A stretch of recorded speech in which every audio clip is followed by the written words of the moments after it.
আসসালামু আলাইকুম। Chicken food থেকে সবাইকে স্বাগতম।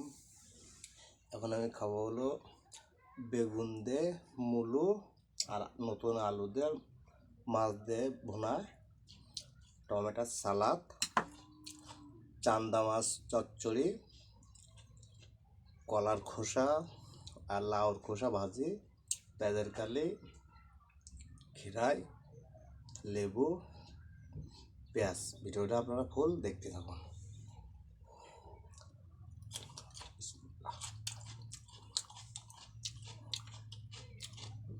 প্রথম নেব হলো আমি ভাজি।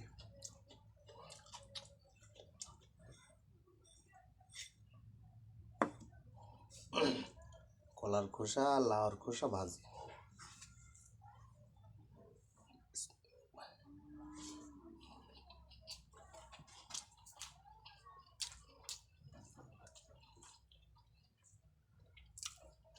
কলার খোসা আর লাউর খোসা ভাজিও সেই স্বাদ।